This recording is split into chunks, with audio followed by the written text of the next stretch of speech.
My name is Melanie Sigler. My current position is Assistant Principal here at Morgan County High School, and my role is that I oversee Special Education 504 Coordinator and MTSS Coordinator, which basically is the Assistant Principal for Student Services.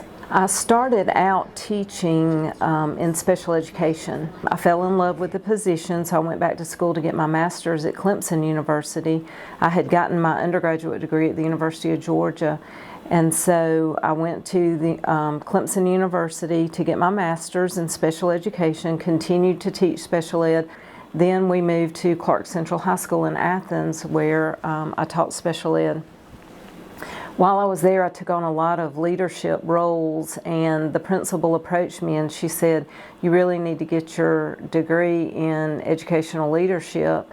I had never thought about becoming an assistant principal or principal. I just wanted to be a really good teacher. So I ended up at Bernie Harris Lyons for 11 years, 2 being the assistant principal and 9 being the principal.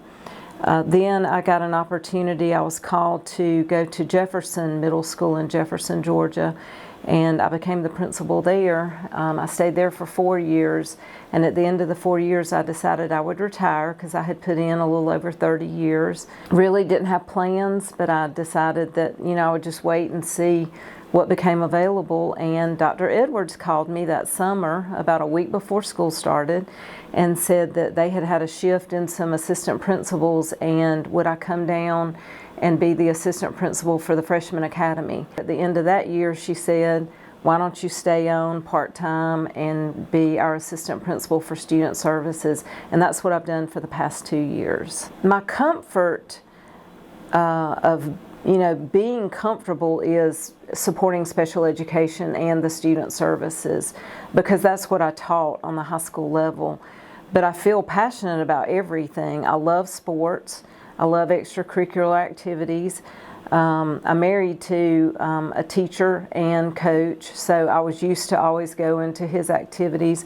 But then one year I was the junior class sponsor, one year I was the senior class sponsor. I was in charge of the prom, I was in charge of homecoming, I was the sponsor for National Honor Society, for the Anchor Club. Lots of different opportunities, I got involved in. So I just loved everything, about high school. But what I see here is there's so many different things and just great opportunities for kids, students. I'm excited to see things that I've never, been the principal of, never been the leader of. We have a great career academy. Those are things that I'm really excited about. But just all areas of the school are very interesting to me. I've always been a huge fan of the fine arts. I've always, my schools have had fantastic drama programs and band programs and choral programs. So, continuing that involvement is something I really look forward to. I'm really excited for everything to just build on the great things that we have going here. This is a great high school, and if you've always been a student here or always lived in Morgan County, you have no idea how great it is. And the fact that I've had the opportunity to be at other schools, I get to see the great things that are happening here. Really the direction I want to go in is, where do our teachers want to go? Because I want to support them, because it's about all of us together. And I want to hear from the students, and what would they like to see us change or implement or get better at here at the school. So I don't have an agenda or anything per se that I'm trying to bring in, or my way of doing something. I really want to come in and make everything we do better and just more exciting, for the students every day to come to school.